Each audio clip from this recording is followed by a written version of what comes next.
കേന്ദ്ര ഗവൺമെൻറ്റിൻ്റെ നിലപാടുകൾക്കെതിരായി പ്രത്യേകിച്ച് തൊഴിലാളി വർഗം അഭിമുഖീകരിക്കുന്ന ഗൗരവതരമായ പ്രശ്നങ്ങളാണ് കേന്ദ്ര ഗവൺമെൻറ് ഇപ്പോഴും നിലവിൽ എടുത്തുകൊണ്ടിരിക്കുന്നത്. ലേബർ കോഡിനെതിരായി അതിശക്തിയായിട്ടുള്ള ജനകീയ മുന്നേറ്റമാണ് ഇന്ത്യയിൽ ഉടനീളം നടന്നിട്ടുണ്ട്. ലോക ചരിത്രത്തിൽ തന്നെ അത്യപൂർവമായ ഒരു ജനകീയ മുന്നേറ്റമാണ് ഇന്ത്യ കാഴ്ചവെച്ചത്. ഏതാണ്ട് 30 കോടിയോളം വരുന്ന തൊഴിലാളികളും അതിൻ്റെ ഒപ്പം ചേർന്ന് കർഷക തൊഴിലാളികളും കൃഷിക്കാരും എല്ലാവരും ഈ കേന്ദ്രവിരുദ്ധ പ്രക്ഷോഭത്തിൽ അണിയർന്നിരിക്കുകയാണ്. ലോകം കണ്ട ഏറ്റവും വലിയ പണിമുടക്കും ഏറ്റവും വലിയ ജനകീയ പ്രതിരോധവുമാണ് ഇന്ത്യൻ ഗവൺമെൻറ്റിനെതിരായി, കേന്ദ്ര സർക്കാരിനെതിരായി ഇവിടെ ഉണ്ടായിട്ടുള്ളത്. പാർലമെൻറ്റിനകത്തും പുറത്തും ഇവർക്ക് പിന്തുണ പ്രഖ്യാപിച്ചുകൊണ്ടുള്ള നിലപാടും സ്വീകരിച്ചിട്ടുണ്ട്. പണിമുടക്കിന് പൂർണ്ണമായ പിന്തുണയാണ് പ്രതിപക്ഷ എംപിമാർ, അതിൽ കോൺഗ്രസ് ഉൾപ്പെടെ എല്ലാവരും ചേർന്നുകൊണ്ട് നടത്തിയിട്ടുള്ളത്. അപ്പോൾ അങ്ങനെയുള്ള വലിയ പ്രതിഷേധം സംഘടിപ്പിക്കാൻ കഴിഞ്ഞ ഒരു ദിവസമാണ് ഇന്നലെ. BJP ഗവൺമെൻറ്റിൻ്റെ തൊഴിലാളി വിരുദ്ധ നിലപാടുകൾ, ജനവിരുദ്ധ നിലപാടുകൾ, തൊഴിലുറപ്പ് പദ്ധതി ഉൾപ്പെടെയുള്ള പ്രശ്നം ഉൾച്ചേർത്തുകൊണ്ടാണ് പണിമുടക്ക് നടത്തിയത്. നല്ല നിലയിൽ ജനപിന്തുണ അതിനാർജിക്കാൻ സാധിച്ചു. കോൺഗ്രസ് നേതാക്കന്മാർ ഉൾപ്പെടെ പാർലമെൻറ്റിൻ്റെ അകത്തു നിന്ന് പിന്തുണക്കുക മാത്രമല്ല, പുറത്ത് പ്രതിഷേധിച്ച് വലിയ രീതിയിൽ സോണിയാഗാന്ധിയും മുദ്രാവാക്യം ഉയർത്തിക്കൊണ്ട് മല്ലികാർജുൻ ഖാർഗെയും ഉൾപ്പെടെയുള്ള കോൺഗ്രസ് നേതൃത്വത്തിൻ്റെ ഭാഗമായും മറ്റെല്ലാ പാർട്ടികളുടെയും പ്രതിപക്ഷ പാർട്ടികളുടെ നേതാക്കൾ അണിനിരന്ന കാഴ്ചയാണ് നമുക്ക് കാണാൻ കഴിഞ്ഞത്. രാഹുൽ ഗാന്ധി ഉൾപ്പെടെ സോഷ്യൽ മീഡിയയിൽ ഈ സമരത്തിന് പൂർണ്ണമായ പിന്തുണ പ്രഖ്യാപിക്കുകയും ചെയ്തിട്ടുണ്ട്. സോഷ്യൽ മീഡിയയിലൂടെ അദ്ദേഹം അഭിപ്രായപ്പെട്ടത് ഈ സമരം ശക്തിയായി തുടരണം എന്ന് തന്നെയാണ്. എന്നാൽ കേരളത്തിൽ വി.ഡി. സതീശൻ മാത്രമാണ് ഈ പണിമുടക്കിനെ സംബന്ധിച്ചിടത്തോളം കേരളത്തിലല്ലാതെ പണിമുടക്ക് ഇന്ത്യയിൽ എവിടെയെങ്കിലും നടന്നിട്ടുണ്ടോ എന്ന ചോദ്യം ചോദിച്ചുകൊണ്ട് കാലഹരണപ്പെട്ട ഒന്നാണ് സമരമുറ എന്ന് അദ്ദേഹം പറയുകയും ചെയ്തിരിക്കുന്നു. എന്ന് പറഞ്ഞാൽ ഈ സമരത്തെ അപഹസിക്കുകയോ പരിഹസിക്കുകയോ ചെയ്യുന്ന ഒരു വിഭാഗം BJPയും സംഘപരിവാർ വിഭാഗങ്ങളുമാണ്. അതിൻ്റെ തർക്കമില്ല. 2 വി.ഡി. സതീശൻ ഉൾപ്പെടെയുള്ള ചില കോൺഗ്രസ്സുകാരാണ്. INTC തൊഴിലാളികൾ ഉൾപ്പെടെ ST തൊഴിലാളികൾ ഉൾപ്പെടെ സമരത്തിൻ്റെ ഭാഗമായി മുന്നോട്ടേക്ക് വന്നിട്ടുണ്ട്. അവരെ പരിഹസിക്കുന്ന നിലയാണ് വി.ഡി. സതീശൻ്റെ ഇന്നലത്തെ പ്രസ്താവനയിലൂടെയും അദ്ദേഹത്തിൻ്റെ ജാഥ നയിച്ച് മുന്നോട്ടേക്ക് പോയതുമായി ബന്ധപ്പെട്ടുണ്ടായിട്ടുള്ളത് എന്ന കാര്യം ഇവിടെ സൂചിപ്പിക്കേണ്ടതുണ്ട് എന്നുള്ളതുകൊണ്ട് ഞാൻ പറഞ്ഞു എന്ന് മാത്രം. സമരത്തെ പരിഹസിക്കുക, അപഹസിക്കുക, ഇങ്ങനെയൊരു സമരം വേറെ എവിടെയും ഉണ്ടായിട്ടാൽ കാലഘട്ടപ്പെട്ടു പോയി എന്നാണ് അദ്ദേഹത്തിൻ്റെ നിലപാട്. തൊഴിലാളി വർഗ സമരം കാലഹരണപ്പെടുന്നില്ല എന്ന കാര്യം ആവർത്തിച്ച് പറയാൻ ഞാൻ ഉദ്ദേശിക്കുകയാണ്. കാരണം സാമൂഹ്യ പരിവർത്തനം ലോകത്ത് ഒരു ശക്തിക്കും ഒഴിവാക്കാനാവുന്നതല്ല. അതിന്നലെ വളരെ പ്രധാനമായിട്ട് ഈ സമരത്തിനെതിരായി പണിമുടക്ക് നടന്നതിൻ്റെ ഭാഗമായിട്ട് ചെറിയ പ്രയാസങ്ങൾ സ്വാഭാവികം ഉണ്ടാകുന്നുള്ളത് ഉറപ്പാണ്. അങ്ങനെ വന്നപ്പോൾ മാധ്യമങ്ങൾ വലിയ ക്യാമ്പയിൻ സ്വാഭാവികമായിട്ടും പണിമുടക്ക് സമരത്തെയും പ്രക്ഷോഭങ്ങളെയും എതിരായിട്ടാണ് സാധാരണ അവർ കൈകാര്യം ചെയ്യുക. ഇന്നലെ ഒരു മാധ്യമം വിദേശികളായ രണ്ടുപേരോട് പണിമുടക്ക് ബുദ്ധിമുട്ടുകളെക്കുറിച്ച് വിശദീകരിക്കാൻ ആവശ്യപ്പെട്ടു. വളരെ വിചിത്രമായ ഒരു സംഭവമാണ് ഇന്നലെ കണ്ടത്. ഈ മൈക്കും കൊണ്ട് പോയാൽ വിചാരിച്ചത് രണ്ട് വിദേശികളാണല്ലോ. ആ രണ്ട് വിദേശികൾ അവരുടെ ബുദ്ധിമുട്ടുകളെ സംബന്ധിച്ച് വിശദീകരിക്കുമെന്നാണ് അവർ പ്രതീക്ഷിച്ചത്. പക്ഷേ മൈക്ക് നീട്ടിയപ്പോൾ അവർ നൽകിയ മറുപടി കേരളം ഇപ്പോഴെല്ലാവരും കേട്ടിട്ടുണ്ട്. ഒരാൾ ഫ്രഞ്ചുകാരനും മറ്റൊരാൾ ജർമ്മൻകാരനുമായിരുന്നു. അവരുടെ നാട്ടിൽ 2 ആഴ്ച കൂടുമ്പോഴെല്ലാം അവകാശങ്ങൾക്കായി തൊഴിലാളികൾ പണിമുടക്കാറുണ്ട് എന്നും ഇതെല്ലാം സാധാരണ കാര്യമാണ് എന്നുമാണ് അവർ ഇതൊരു ഗൗരവമുള്ള പ്രയാസപ്പെടുന്ന ഒരു പ്രശ്നമായിട്ട് അവതരിപ്പിക്കുമെന്ന് പ്രതീക്ഷിച്ച വിദേശികളിൽ നിന്ന് വന്ന പ്രതികരണം അങ്ങനെയായിരുന്നു. ഞങ്ങളിത് എല്ലാ സന്ദർഭത്തിലും കാണുന്നതാണ്. തൊഴിലാളികൾ അവരുടെ അവകാശങ്ങൾക്കും മെച്ചപ്പെട്ട ജീവിതത്തിനുമായി തെരുവിലിറങ്ങുകയും പോരാട്ടം നടത്തുകയും ചെയ്യുന്നത് വർത്തമാന കാലത്തെ ലോക സാഹചര്യമാണ് എന്ന് അവർ പറയുന്ന നിലയാണ് ഉണ്ടായത്. അപ്പോൾ വല്ലാതെ ഈ മറ്റേ ഓരോ പണിമുടക്ക് വരുമ്പോഴും സ്വാഭാവികമായിട്ടും പത്രക്കാർ ഓരോരോ വാർത്ത ഉണ്ടാക്കി അതിനടിസ്ഥാനപ്പെടുത്തിയിട്ട് ആ പണിമുടക്ക് തീരെ ശരിയായിരുന്നില്ല എന്ന് പറയാനാണ് ശ്രമിക്കരുത്. അതിൻ്റെ ഭാഗമായിട്ട് ഇപ്പോഴാണ് ഇങ്ങനെയൊരു അനുഭവം ഉണ്ടായത്. കാരണം ഇപ്പോൾ നിങ്ങൾക്ക് എല്ലാവർക്കും നേരെ അവരുടെ പ്രതികരണം ചോദിച്ച് വാങ്ങാം. അങ്ങനെ പ്രതികരണം ചോദിച്ചപ്പോൾ അവർ പറയുന്നത് എൻ്റെ നാട്ടിൽ, ഞങ്ങളുടെ നാട്ടിൽ, ജർമ്മനിയിലും ഫ്രാൻസിലുമൊക്കെ ഓരോ 2 ആഴ്ച കൂടുമ്പോഴും സമരമാണ്. അതെല്ലാം കണ്ടവരാണ് ഞങ്ങൾക്ക് ഇതിൻ്റെ പ്രയാസമൊന്നുമില്ല എന്ന് പറയുന്ന നിലയിലേക്ക് വന്നത് തൊഴിലാളികളെയും അതുപോലെ തന്നെ പണിമുടക്കിയവരെയും പരിഹസിക്കുന്ന നിലപാടിന് അനുകൂലമല്ല, നല്ല രീതിയിൽ ശക്തിയായി പ്രതികരിക്കുന്ന നിലപാടാണ് ഇത് അനുഭവിച്ചിട്ടുള്ള ആളുകൾ തന്നെ കണ്ടിട്ടുള്ളത് എന്നുള്ളതാണ് ഈ ജർമ്മൻകാരൻ്റെയും അതുപോലെ ഫ്രാൻസിൻ്റെയും ഭാഗമായിട്ടുള്ള രണ്ടാളുകൾ പറഞ്ഞപ്പോൾ ഉണ്ടായിട്ടുള്ള കാര്യം. അപ്പോൾ വലിയ ഒരു പണിമുടക്ക് ലോകം ശ്രദ്ധിച്ചിരിക്കുകയാണ്. ആ പണിമുടക്കിൽ അണിനിറന്ന മുഴുവൻ ആളുകളോടും അതിനോടൊപ്പം സഹകരിച്ച് കർഷകരും കർഷക തൊഴിലാളികളും ഉൾപ്പെടെ എല്ലാവരും പിന്തുണ പ്രഖ്യാപിച്ച് മുമ്പോട്ടേക്ക് വന്നിട്ടുണ്ട്. അവരെല്ലാം ഈ സന്ദർഭത്തിൽ പൂർണ്ണമായി അഭിനന്ദിക്കുകയാണ്. സമരം വിജയിപ്പിച്ച എല്ലാ ജനങ്ങളോടുമുള്ള അഭിവാദ്യങ്ങൾ ഈ സന്ദർഭത്തിൽ ജാഥ മുന്നോട്ട് വെക്കുകയാണ്. പിന്നെ വി.ഡി. സതീശൻ ഇപ്പോഴും സ്ഥിരം പറഞ്ഞുകൊണ്ടിരിക്കുന്നത് ഞങ്ങൾ ഇടതുപക്ഷമാണ് എന്നാണ്, നെഹ്റുവിൻ്റെ ഇടതുപക്ഷമാണെന്നാണ്. വി.ഡി. സതീശൻ്റെ ഇടതുപക്ഷത്തെ സംബന്ധിച്ച് ഗൗരവമുള്ള ചർച്ച ആവശ്യമുള്ള ഒന്നാണത്. ജാഥയിൽ പറഞ്ഞിട്ട് അവസാനിപ്പിക്കേണ്ട കാര്യമല്ല. അടിയന്തരാവസ്ഥ പ്രഖ്യാപനം നടത്തിയത് കോൺഗ്രസ്സാണ്. അത് എന്ത് അടിയന്തരാവസ്ഥ എന്നുള്ളതിനെ സംബന്ധിച്ചിടത്തോളം ഞാനിപ്പോൾ വിശദീകരിക്കേണ്ട കാര്യമില്ല. രാജ്യത്ത് എല്ലാവർക്കും അറിയാം, ലോകത്തറിയാം. അത് എന്ത് ഇടതുപക്ഷത്തിൻ്റെ ഭാഗമാണ് കോൺഗ്രസിൻ്റെ. 1957 അധികാരത്തിൽ വന്ന ഗവൺമെൻറ്റിന് 59 വിമോചന സമരം നടത്തിയിട്ടാണ്. അന്ന് ഇന്ദിരാഗാന്ധിയുണ്ട്, നെഹ്റു ഉണ്ട്, എല്ലാവരും ഉണ്ട്. അവരെല്ലാം കൂടി ചേർന്ന് കഴിഞ്ഞാൽ ഒഴിവാക്കിയത്. ഏത് ജനാധിപത്യ സംവിധാനത്തിൻ്റെ ഭാഗമായിട്ടാണ്? അമേരിക്കൻ CIA പണം വാങ്ങിയിട്ടാണ് ആ സമരം ശക്തിപ്പെടുത്തിയത് എന്ന് വയലാറിയമി ഉൾപ്പെടെയുള്ളവർ പറഞ്ഞിട്ടുണ്ട്. എന്ത് ഇടതുപക്ഷത്തിൻ്റെ ഭാഗമായിട്ടാണ്? ഇന്ത്യയിലെ ഏറ്റവും വലിയ സമ്പന്നരായിട്ട് ടാറ്റയെയും ബിർളയെയും വളർത്താനാണ് കോൺഗ്രസ് ശ്രമിച്ചത്. അദാനിയെയും അംബാനിയെയും വളർത്താനാണ് ഇപ്പോഴും BJP ശ്രമിക്കുന്നത്. രാജ്യത്തെ സമ്പത്തിൻ്റെ 20% സമ്പത്ത് 5 ആളുടെ കയ്യിലാണ്. ഇത് നിങ്ങളുടെ ഭരണകൂടം കൈകാര്യം ചെയ്ത് നിങ്ങളുടെ കാലത്ത് തുടങ്ങിയതാണ്, ഇപ്പോൾ ഉണ്ടായതല്ല. മൊത്തം 80% സമ്പത്ത് യഥാർത്ഥത്തിൽ ഒരു 10% കയ്യിലാണ് ഈ ഇന്ത്യയിലുള്ളത്. 50% ജനങ്ങൾക്ക് അവരുടെ കയ്യിലുള്ളത് 3%. നിങ്ങൾ എന്ത് ഇടതുപക്ഷ? വലതുപക്ഷത്തിൻ്റെ അങ്ങേയറ്റത്തെ വലതുപക്ഷമാണ് കോൺഗ്രസ്.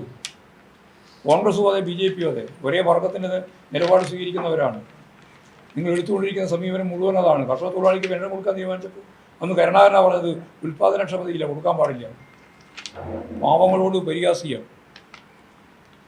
അപ്പോൾ യഥാർത്ഥത്തിൽ ഉന്നത സാമ്പത്തിക ശക്തികൾക്ക്, കോർപ്പറേറ്റുകൾക്ക് വേണ്ടിയും ഭൂപ്രഭുക്കൾക്ക് വേണ്ടിയും സാമ്രാജ്യത്വ ഫിനാൻസിൻ്റെ ഭാഗമായിട്ടുള്ള വലിയ രീതിയിലുള്ള സമ്പന്നർക്ക് വേണ്ടി നിലകൊള്ളുന്ന ഒരു പാർട്ടിയാണ് ചരിത്രത്തിൽ കോൺഗ്രസ് എന്ന് എല്ലാവർക്കും അറിയാം. നെഹ്റു ഉള്ളപ്പോഴും അതെ, ഇപ്പോഴും അതെ. അതിൻ്റെ തന്നെ വേറൊരു ഭാഗമാണ് ബി ജെ പി. ഒരേ വർഗ നിലപാടാണ്. ഭരണവർഗം എന്ന് പറഞ്ഞാൽ കോൺഗ്രസും ബി ജെ പിയും ചേർന്നതാണ്. അല്ലാണ്ട് ഭരണം നടത്തുന്ന പാർട്ടി എന്ന രീതിയിൽ മാത്രമേ, റൂളിംഗ് പാർട്ടി എന്ന രീതിയിൽ മാത്രമേ ബി ജെ പിയെ വേർതിരിക്കേണ്ടിയുള്ളൂ. രണ്ടും ഒരേ വർഗത്തിൻ്റെ താല്പര്യം സംരക്ഷിക്കുന്ന, ഒരേ വർഗ ഘടനയ്ക്ക് വേണ്ടി പ്രവർത്തിക്കുന്ന രണ്ട് പാർട്ടികളാണ് ഭരണവർഗ പാർട്ടി എന്ന് ഞങ്ങൾ പറയുന്നത്. അതാണ് കോൺഗ്രസും ബി ജെ പിയും. അതിനെതിരായിട്ട് പൊരുതുന്ന ഏറ്റവും പ്രധാനപ്പെട്ട പ്രസ്ഥാനങ്ങളാണ് ഇടതുപക്ഷ പ്രസ്ഥാനങ്ങൾ, കമ്മ്യൂണിസ്റ്റ് പാർട്ടി ഉൾപ്പെടെ ഉള്ള ഇടതുപക്ഷ ജനാധിപത്യ ശക്തികൾ. അതിന് പകരം വാചകം കൊണ്ട് ഇടതുപക്ഷമാവില്ല. വാചകം പറഞ്ഞ് ഇടതുപക്ഷമാവാനാണ് ഇപ്പോൾ വി ഡി സതീശൻ ശ്രമിച്ചുകൊണ്ടിരിക്കുന്നത്. നെഹ്റു ഇടതുപക്ഷ ആഭിമുഖ്യമുള്ള നിലപാടുകളൊക്കെ സ്വീകരിച്ചിട്ടുണ്ട് എന്ന് പറയാൻ നമുക്ക് സാധിക്കും. കാരണം അദ്ദേഹത്തിൻ്റെ രചന, അദ്ദേഹം എഴുതിയിട്ടുള്ള രണ്ട് പ്രമുഖമായ ഗ്രന്ഥങ്ങളുണ്ട്. അത് അദ്ദേഹം പ്രധാനമന്ത്രിയാകുന്നതിന് മുമ്പ് എഴുതിയതാണ്. രണ്ട് പുസ്തകം എന്ന് പറയുന്നത് ഒന്ന് ഇന്ത്യയെ കണ്ടെത്തലാണ്.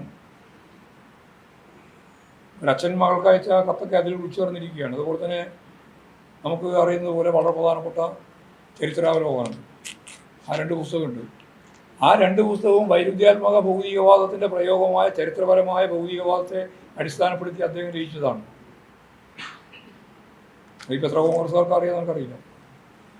ചരിത്രപരമായ ഭൗതികവാദത്തെ അടിസ്ഥാനപ്പെടുത്തിയിട്ടാണ് വിശ്വചരിത്രാവലോകനവും അതുപോലെ തന്നെ ഇന്ത്യയെ കണ്ടെത്തലും, ആ രണ്ട് പുസ്തകവും.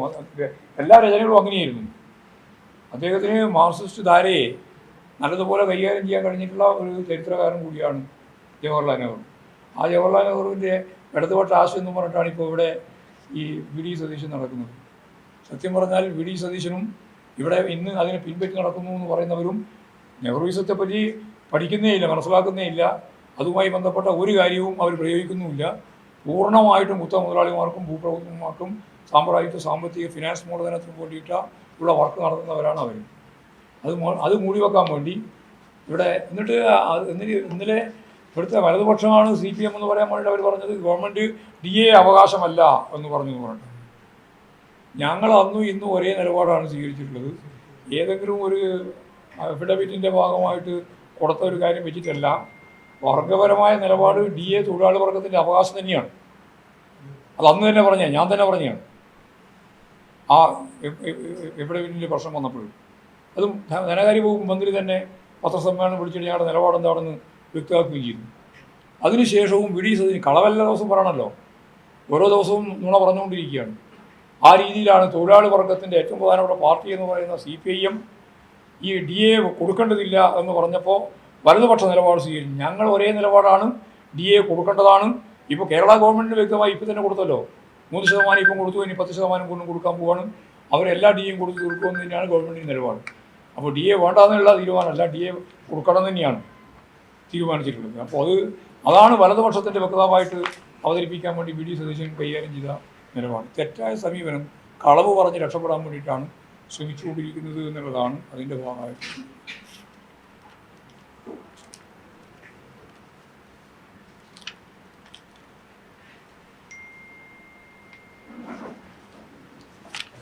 പിന്നെ കഴിഞ്ഞ ദിവസം ഞാൻ പറഞ്ഞിട്ടുള്ള കാര്യം ഇനിയാണ് ഈ ചൂരൽമല ദുരന്തവുമായി ബന്ധപ്പെട്ടുകൊണ്ട് കോൺഗ്രസ് 230 വീട് കൊടുക്കേണ്ടതാണ് അവരുടെ കണക്കനുസരിച്ച്. കോൺഗ്രസിൻ്റെ 100 വീട്, അതുപോലെ രാഹുൽ ഗാന്ധിൻ്റെ 100 വീട്, യൂത്ത് കോൺഗ്രസിൻ്റെ 30 വീട്, 230 വീട്. അതിൻ്റെ യാതൊരു പണിയും നടത്താതെ അതിലൂടെ കടന്നു വരുമ്പോൾ ഒരുപാട് കളവ്, 9 കളവ് പറഞ്ഞത് ഞാൻ അന്ന് തന്നെ ഓരോന്നോരോന്നായിട്ട് വിശദീകരിച്ചിട്ടുണ്ട്. അതിലൊന്നും മറുപടി പറയാൻ തയ്യാറായിട്ടില്ല. MLA-മാരും MP-മാരും അവരുടെ ജീവനക്കാരും ഒന്നും പണം കൊടുക്കാൻ പാടില്ല എന്നാണ് അവർ ദുരിതാശ്വാസ നിധിയുമായി ബന്ധപ്പെട്ട് പറഞ്ഞത്. അന്ന് രമേശ് ചെന്നിത്തല പണം കൊടുത്തപ്പോൾ അന്നത്തെ പ്രസിഡൻ്റായിരുന്ന സുധാകരൻ പറഞ്ഞു, എന്തിനാണ് അങ്ങനെ പണം കൊടുക്കുന്നത്, ഗവൺമെൻറ്റിന് നമുക്ക് തന്നെ ഫോറം ഉണ്ടല്ലോ, കോൺഗ്രസ് തന്നെ ഫോറം ഉണ്ടാക്കിയിട്ടുണ്ടെന്നാണ്. ആ ഫോറത്തിൻ്റെ ഭാഗമാക്കി ഉണ്ടാക്കിയ ആപ്പിൽ എത്രയാണ് പണം കിട്ടിയത് ഇതുവരെ പറഞ്ഞിട്ടില്ല, ഇന്നും പറഞ്ഞിട്ടില്ല. എത്രയാണ് നിങ്ങളുടെ കയ്യിൽ പണം ഉള്ളതെന്നും പറഞ്ഞിട്ടില്ല. 30 വീട് വെച്ച് കൊടുക്കാൻ വേണ്ടി 1 കോടി രൂപ കൊടുത്തു എന്നാണ് പറയുന്നത്. 30 വീട് വെക്കാൻ 1 കോടി കൊടുത്താൽ എങ്ങനെയാണ് വീടുണ്ടാക്കാൻ പറ്റുക? എത്ര സംഖ്യക്കാണ് വീടുണ്ടാക്കുക? അപ്പോൾ ഇതൊന്നും ഒരു വ്യക്തതയില്ലാതെ ജനങ്ങളെ കബളിപ്പിക്കാൻ വേണ്ടി പറഞ്ഞു നടക്കുകയാണ്. ഒരു കല്ല് വെച്ചില്ല ഇതുവരെ. 1.5 കൊല്ലം കഴിഞ്ഞു. ഗവൺമെൻറ് ഈ മാസം അവസാനത്തോടുകൂടി 178 വീട് കൊടുക്കാൻ പോവുകയാണ്. ആദ്യം പൂർത്തീകരിച്ച 1ാമത്തെ സോണിലെ 178 വീട് ഈ മാസം തന്നെ കൊടുക്കാൻ പോവുകയാണ്. അടുത്ത മാസം തുടങ്ങി അങ്ങോട്ട് നമുക്ക് ഈ 5 സോണിലെ വീട് ഒപ്പം തന്നെ പണി നടന്നുകൊണ്ടിരിക്കുകയാണ്. പൂർത്തിയാക്കാൻ കഴിയുമെന്ന് തന്നെയാണ് വിചാരിക്കുന്നത്. അപ്പോൾ യഥാർത്ഥത്തിൽ കോൺഗ്രസ് ഈ പറയുന്ന ഒരു തരത്തിലുള്ള വീട് വെച്ച് കൊടുക്കാനുള്ള പ്രക്രിയയിലും ഇടപെട്ട് തുടങ്ങിയിട്ടില്ല. 3 ഏക്കർ സ്ഥലം വാങ്ങിയിട്ടാണ് അവർ പറയുന്നത്. അതിന് റോഡും കൂടി കഴിഞ്ഞാൽ പിന്നെ എത്രയാ വീട് കൊടുക്കാൻ പറ്റുക? ഈ 230 വീട് എപ്പം കൊടുക്കും എന്നുള്ളതിനെപ്പറ്റി ഒരു വിശദീകരണവും അവർ നൽകുന്നില്ല. കള്ളപ്രചരണം മാത്രം നടത്തി രക്ഷപ്പെടാനുള്ള പണിയാണ് എടുത്തുകൊണ്ടിരിക്കുന്നത്.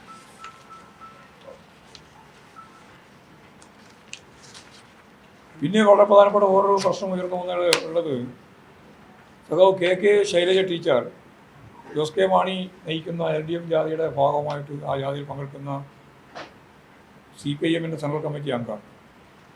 അവർക്കെതിരായിട്ട് വലിയ സൈബർ ആക്രമണമാണ് ഇപ്പോൾ സംഘടിപ്പിച്ചുകൊണ്ടിരിക്കുന്നത്. തൊഴിലുറപ്പ് പദ്ധതിയുമായിട്ട് ബന്ധപ്പെട്ട് കേന്ദ്ര ഗവൺമെൻറ് അതിൻ്റെ പദ്ധതി വിഹിതം ഏതാണ്ട് 1,50,000 കോടി വേണം അത് പൂർണ്ണമായി നടപ്പിലാക്കാൻ. അതിൽ കഴിഞ്ഞ പ്രാവശ്യം 87,000 കോടിയാണ് നീക്കിവെച്ചത്. ഇപ്രാവശ്യത്തെ ബഡ്ജറ്റ് നീക്കിവെച്ചത് 30,000 കോടിയാണ്. അതിൻ്റെ അർത്ഥം അത് അവസാനിപ്പിച്ചു എന്നാണ്. 1,75,000 കോടി വേണ്ട സ്ഥാനത്ത് 30,000 കോടി മാത്രം മാറ്റിവെച്ച് ഞങ്ങൾ 125 ദിവസം ജോലി കൊടുക്കാൻ പോവാണ് എന്നും പറഞ്ഞ് കേന്ദ്രം 60%, സംസ്ഥാനം 40% മുടക്കണം എന്നും പറഞ്ഞ് യഥാർത്ഥത്തിൽ ആ പദ്ധതി ഇല്ലാതാക്കുന്നതിന് വേണ്ടി നാമാവിശേഷമാക്കാൻ വേണ്ടിയുള്ള പ്രവർത്തനമാണ് നടന്നുകൊണ്ടിരിക്കുന്നത്. ആ പ്രവർത്തനം സംബന്ധിച്ച് സഖാവ് ശൈലജ പറയുകയും ആ മേഖലയിൽ പണിയെടുക്കുന്നവർക്ക് ഫെസ്റ്റിവൽ അലവൻസ് നൽകിയിട്ടുള്ളത് കേരളത്തിൽ മാത്രമാണ് എന്ന് പറയുകയും ചെയ്തതിന് വലിയ കടന്നാക്രമമാണ്. ഫെസ്റ്റിവൽ അലവൻസ് എന്ന് പറഞ്ഞാൽ ഓണ അലവൻസ് മാത്രമെന്നാണ് അവർ വ്യാഖ്യാനിക്കുന്നത്. ഓണത്തിനാണ് ഇവിടെ കൊടുത്തതെന്ന് മാത്രമേ ഉള്ളൂ. രാജ്യത്തിൻ്റെ എല്ലാ ഭാഗത്തും വിവിധ ഫെസ്റ്റിവലുകളുണ്ടല്ലോ, ഉത്സവങ്ങളുണ്ടല്ലോ. അതിൻ്റെ ഭാഗത്ത് ഒരു നയാ പൈസ കൊടുക്കാൻ അവരാരെങ്കിലും തയ്യാറായിട്ടുണ്ടോ? ഏതെങ്കിലും സംസ്ഥാന ഗവൺമെൻറ്, കോൺഗ്രസോ BJP നയിക്കുന്ന ഏതെങ്കിലും സംസ്ഥാന ഗവൺമെൻറ് ഈ തൊഴിലുറപ്പ് പദ്ധതി നടപ്പിലാക്കിക്കൊണ്ടിരിക്കുന്നവർക്ക് ഒരു നയാ പൈസ കൊടുക്കാൻ കൂട്ടാക്കിയിട്ടുണ്ടോ? കേരളം 1,200 രൂപ ഫെസ്റ്റിവൽ അലവൻസായി കൊടുത്തിട്ടുണ്ട്. അത് പറഞ്ഞ ശൈലജ ടീച്ചർക്കെതിരായിട്ട് വലിയ രീതിയിലുള്ള കടന്നാക്രമണമാണ്. അപ്പോൾ തൊഴിലുറപ്പ് പദ്ധതിയുമായി ബന്ധപ്പെട്ട് ശൈലജ ടീച്ചർ പറഞ്ഞതിനെതിരായി ഈ അക്രമിക്കൂട്ടമാകെ ശക്തിയായിട്ടുള്ള നിലയിൽ കള്ളപ്രചാരവേദിയും അതിൻ്റെ ഒപ്പം തന്നെ ചെറിയ അഭിഷേകവും നടത്തിക്കൊണ്ടിരിക്കുകയാണ്. ഇതൊന്നും ശരിയായൊരു നിലപാടല്ല, തെറ്റായ സമീപനമാണ്. അതിൽ കോൺഗ്രസിൻ്റെ ഏറ്റവും പ്രമുഖരായ ചില ആളുകളാണ് അതിലിപ്പോൾ രാഹുൽ മാങ്കൂട്ടത്തിലും പങ്കുചേർന്നിരിക്കുക. ഇതെല്ലാം ഈ കള്ളക്കൂട്ടങ്ങളാണ്. ആ കൂട്ടങ്ങൾ ഇപ്പോഴും ഇതുപോലെ സത്യസന്ധമായ കാര്യങ്ങൾ പറയുമ്പോൾ അതിന് നേരെ ഒന്ന് കടന്നാക്രമിക്കുകയാണ്. ജയിലിൽ നിന്ന് ഇറങ്ങി വന്നിട്ട് ഉള്ള പ്രധാനപ്പെട്ട ജോലി ഇതായിട്ട് ഏറ്റെടുത്തിരിക്കുകയാണ്. കോൺഗ്രസിൻ്റെ സൈബർ കൂട്ടത്തിൻ്റെ നേതൃത്വം ഇപ്പോൾ രാഹുൽ മാങ്കൂട്ടത്തിൽ ഏറ്റെടുത്തിരിക്കുകയാണ്. ഇതാണ് നമ്മുടെ മുമ്പിലുള്ള ഒരു സ്ഥിതി. ഇതൊന്നും ഒരു രാഷ്ട്രീയ പാർട്ടിക്ക് ഗുണം ചെയ്യുന്ന ഒന്നാണ് എന്ന് ഞങ്ങളാരും കരുതുന്നില്ല. ഇതാണ് അത് സംബന്ധിച്ച് പറയാനുള്ള പൊതുവായ കാര്യം. കോൺഗ്രസിന്റെ റാലി നടക്കുന്ന സമയത്ത് കഴിഞ്ഞ ദിവസം കുറ്റ്യാടിയിൽ വലിയ ജനത്തിരക്കുൾപ്പെടെ കണ്ടിരുന്നു. ഷാഫി പറമ്പിൽ ഒരു നേതാവിനെ മാറ്റി നിർത്തണം. ജനത്തിരക്കല്ല, സ്റ്റേജ് തിരക്കാം. അതിന് സ്റ്റേജ് മാനേജ്മെൻറ്റ് പോലും നടത്താൻ സാധിക്കാത്ത ആൾക്ക് എങ്ങനെയാണ് സ്റ്റേജ് മാനേജ്മെൻറ്റ് നടത്തുക? അതേ എനിക്ക് ചോദിക്കാനുള്ളൂ. അതെല്ലാം ജനം കണ്ടതാണ്. അതിൻ്റെ മേലൊന്നും ഞാൻ പ്രതികരിക്കാൻ ഉദ്ദേശിക്കുന്നില്ല. അതിൻ്റെ ഉള്ളിലുള്ള സത്യം ഇതാണ്. ഒരു സ്റ്റേജ് മാനേജ്മെൻറ്റ് ഇത് ഇവിടെ മാത്രം ഒന്നുമല്ല. സ്റ്റേജ് മാനേജ്മെൻറ്റ് പോലും കൈകാര്യം ചെയ്യാൻ നിങ്ങൾക്ക് പരസ്പര സ്നേഹത്തോടെ ബഹുമാനത്തോടെ സാധിക്കുന്നില്ല. പിന്നെ നിങ്ങൾക്ക് എങ്ങനെയാണ് കേരളം പോലുള്ള ഒരു നാടിൻ്റെ ഭാഗമായിട്ടുള്ള കാര്യങ്ങൾ കൈകാര്യം ചെയ്യാനാകുക?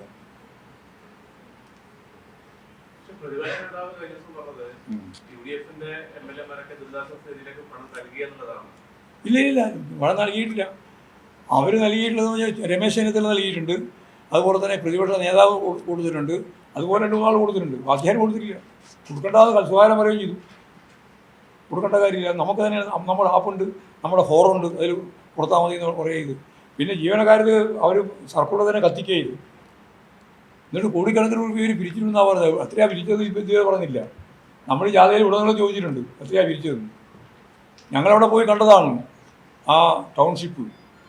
ലോകത്ത് തന്നെ മാതൃകയാവുന്നതാണ് ആ ടൗൺഷിപ്പ് പൂർത്തിയായാൽ. ഇപ്പോൾ 5 സോണായിട്ട് 450 വീടാണല്ലോ നമ്മൾ കൈകാര്യം ചെയ്യാൻ ഉദ്ദേശിക്കുന്നത്. അവിടെ ഒന്നാമത്തെ സോണിലുള്ള 178 വീടാണ് ഇപ്പോൾ പൂർത്തിയായത്. ഈ ബാക്കിയും നടന്നുകൊണ്ടിരിക്കുക, നല്ല രീതിയിൽ പണി നടന്നുകൊണ്ടിരിക്കുകയാണ്.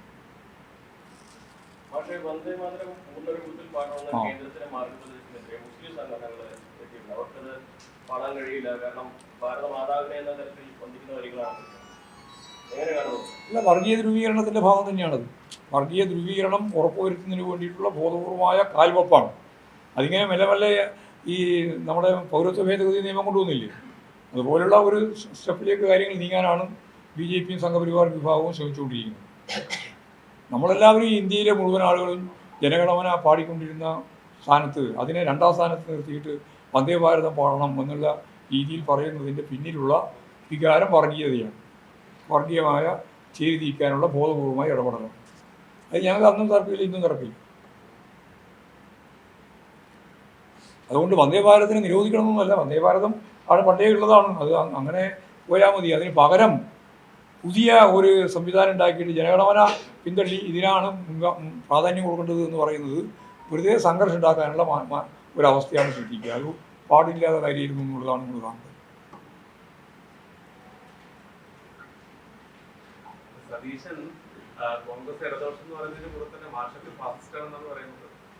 അത് ഈ ഫാസിസവും സോഷ്യലിസവും ജനാധിപത്യം എന്ന് പറഞ്ഞാൽ എന്താണ് എന്നതിനെ പറ്റിയുള്ള ധാരണ കുറവാണ്. അത്ര മനസ്സിലാക്കുകയാണ്. അത് അദ്ദേഹത്തിൻ്റെ ഒരു വൊക്കാബുലറിയിലുള്ള പ്രശ്നമാണത്.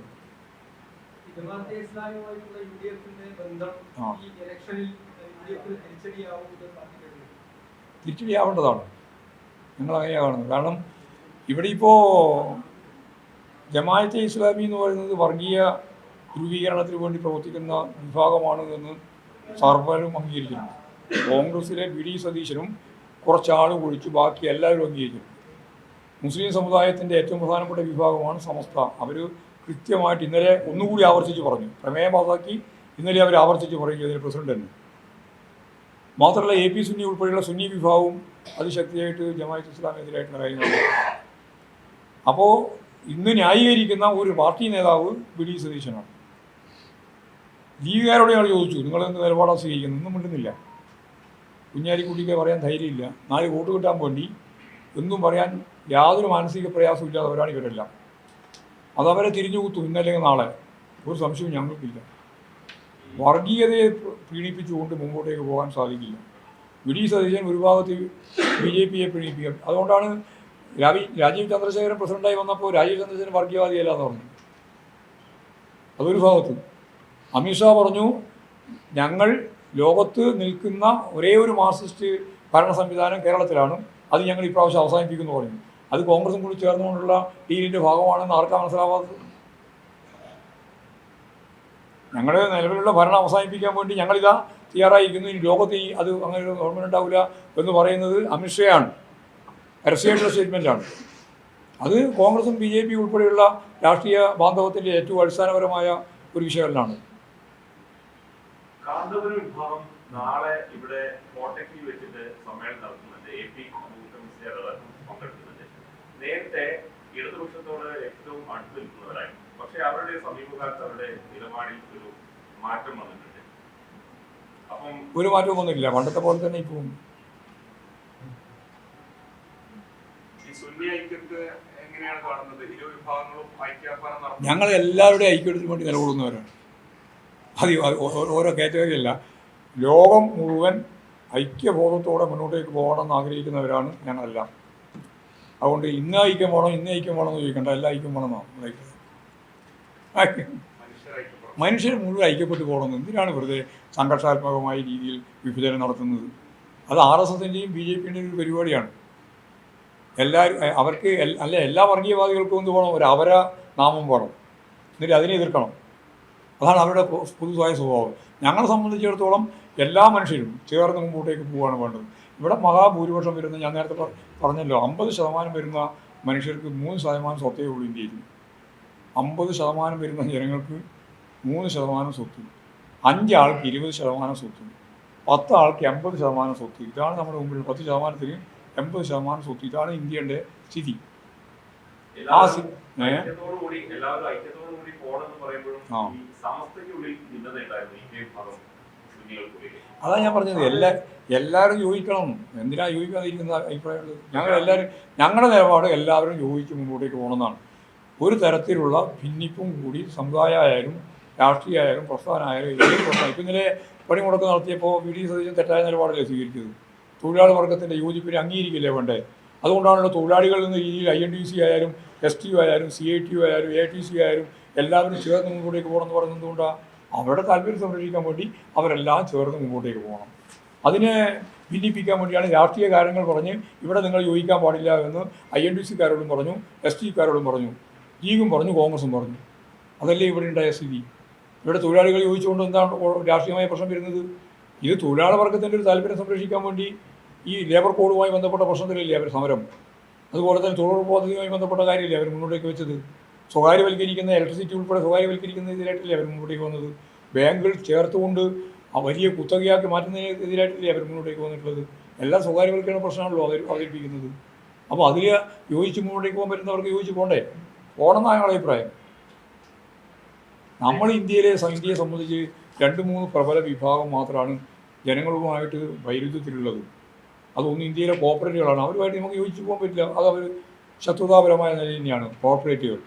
മറ്റൊന്ന് ഫ്യൂഡൽ വിഭാഗങ്ങൾ, മറ്റൊന്ന് സാമ്രാജ്യത്വ ഫിനാൻസ് മൂലധനം. ഇവരൊഴിച്ച് ബാക്കി മുഴുവൻ ജനങ്ങൾ യോജിക്കണമെന്നാണ് ഞങ്ങളുടെ അഭിപ്രായം. ഈ 3 നാമമാത്രമായ എണ്ണ ഒഴിച്ച് ബാക്കി എല്ലാവരും യോജിക്കണമെന്നാണ് ഞങ്ങളുടെ അഭിപ്രായം. അതിനെ പരിശോധിച്ചോട്ടെ. കണക്കെല്ലാവരും ശരിയായിക്കോളും. വേഗം കണക്ക് ശരിയാക്കിയില്ല, കണക്കെല്ലാം ശരിയായിക്കോളും. അത് ഞങ്ങൾക്ക് ഉറപ്പൊന്നുമില്ല. അതാ പറഞ്ഞത് നിങ്ങൾ, അതാ ഞാൻ പറഞ്ഞത്. അതൊക്കെ ശരിയായിക്കോളും വേഗം. അത് അതിൻ്റെ ഉത്തരവെല്ലാം പറഞ്ഞു. അതിനെപ്പറ്റി പറയേണ്ട കാര്യമില്ല. എന്തൊക്കെയാണോ വേണ്ടത് അതൊക്കെ ശരിയായിക്കോളും. ഇല്ലെങ്കിൽ ഉത്തരവാദിത്തം അവരെ ഏറ്റെടുത്തോളണം. ഞങ്ങൾക്ക് എന്താ പ്രശ്നം? അതിനെ ന്യായീകരിക്കാൻ പിടിക്കാനൊന്നും ഞാൻ പോകുന്നില്ല. അതൊക്കെ കൃത്യമായിട്ട് ചെയ്തുകൊള്ളണം. ചെയ്യേണ്ട ഉത്തരവാദിത്തം നിർവഹിച്ചോളണം ആരായാലും. എന്താ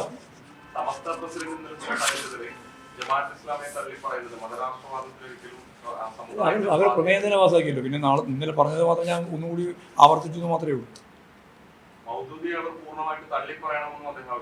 പറഞ്ഞിട്ടുണ്ട്. പൂർണ്ണമായ അർത്ഥത്തിൽ അദ്ദേഹം പറഞ്ഞിട്ടുണ്ട്. മൗദൂദി സിദ്ധാന്തം അംഗീകരിക്കാൻ പറ്റുന്നതല്ല. അത് സമുദായത്തിൻ്റെ അകത്ത് സംഘർഷം ഉണ്ടാക്കുന്നതാണ്, മതസൗഹാർദ്ദത്തെ തകർക്കുന്നതാണ്, വർഗീയത നമുക്ക് ഒരു തരത്തിലും ഗുണം ചെയ്യുന്നതല്ല, വിഭജനവും അംഗീകരിക്കാൻ പറ്റില്ല എന്ന് ഒക്കെ ഇന്നലെ പ്രസിഡന്റ് തന്നെ വ്യക്തമാക്കിയിട്ടുണ്ട്.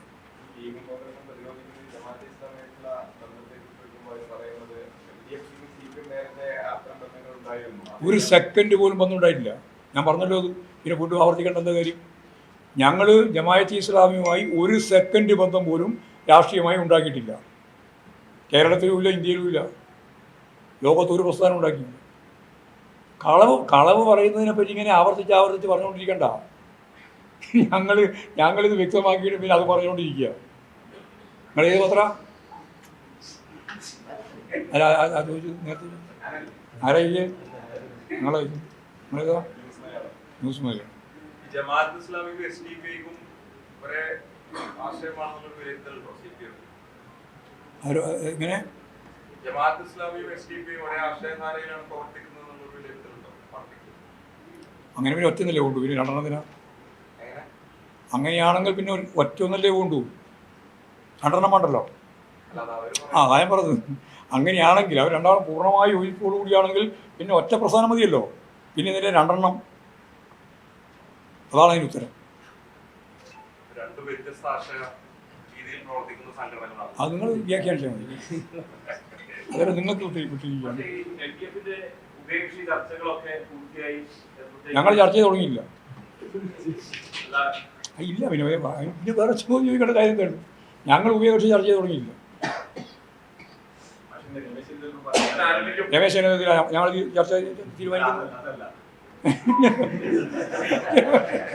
നമ്മൾ ചർച്ച ചെയ്ത് തീരുമാനിക്കുന്നത് രമേശ് ചെന്നിത്തല.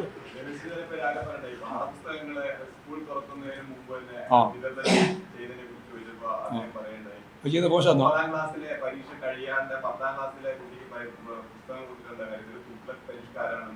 പണ്ട് ഓണം നേരത്തെ വന്നതുകൊണ്ടാണ് കൊടുക്കാൻ പറ്റാതെന്ന് പറഞ്ഞത്. അത് ചോദിക്കണം, മറുപടി ചോദിച്ചു കേട്ടോ. ഇപ്പോൾ പുസ്തകമൊന്നും അധികം കിട്ടിപ്പോയതിൻ്റെ പ്രശ്നമാണ്. എന്തു പറയും, യാതൊരു മടിയില്ലാത്ത ഒരു പാർട്ടി എന്ന് പറഞ്ഞാൽ പുസ്തകം നേരത്തെ കിട്ടിയത് 9ാം ക്ലാസ്സിലെ കുട്ടിക്ക് 10ാം ക്ലാസ്സിലെ കുട്ടിയെ കിട്ടിയെന്നോ കിട്ടിയത്. ആ ഓ ആയങ്ങ് തൂക്കണ്ടേ ഇപ്പം? അല്ല ആയങ്ങ് തൂക്കും. മാഷെ, ഈ പാഠപുസ്തകത്തിന്റെ വിഷയം പറഞ്ഞോളൂ. മുൻ വിദ്യാഭ്യാസ മന്ത്രി പി.കെ. അബ്ദുറബ്ബിന്റെ ഒരു പരാമർശം, അതല്ലേ ഞാൻ നേരത്തെ പറഞ്ഞത്, ഞാൻ പേര് പറഞ്ഞില്ല എന്നല്ലേ ഉള്ളൂ. അല്ല, അദ്ദേഹത്തിന്റെ ഒരു അധിക്ഷേപ പരാമർശം, അങ്ങേ അധിക്ഷേപിച്ചുകൊണ്ട് അദ്ദേഹം ഒരു പ്രസംഗത്തിൽ സംസാരിക്കുന്നുണ്ട്. ആ പ്രസംഗിച്ചോട്ടെ. CPM-ന്റെ സംസ്ഥാന സെക്രട്ടറി അദ്ദേഹം ഞാൻ പറഞ്ഞതാണ് കാര്യം. അദ്ദേഹം പറഞ്ഞത് ഞങ്ങൾക്ക് പാഠപുസ്തകം കൊടുക്കാൻ സാധിക്കാതിരുന്നത് ഓണം മുൻകൂട്ടി വന്നതുകൊണ്ടാണെന്ന്. അങ്ങനെ ഓണം മുൻകൂട്ടി വരുമോ? അതാ ഞാൻ പറഞ്ഞത്. പിന്നെ എന്നെ അധിക്ഷേപിച്ചുകൊണ്ട് എൻ്റെ അപ്പോൾ എന്ത് പറഞ്ഞാലും എനിക്ക് പ്രശ്നമല്ല. നെഗറ്റീവായ ഒരു കാര്യവും നമ്മൾ മൈൻഡ് ചെയ്യുന്ന പ്രശ്നമില്ല. അത് അബ്ദുറബ്ബിനോട് നിങ്ങൾ പറഞ്ഞു കേട്ടോ. അവസാനിപ്പിക്കാം. കൂടുതൽ വാർത്തകൾക്ക് News 18 Keralam YouTube channel subscribe ചെയ്യുക.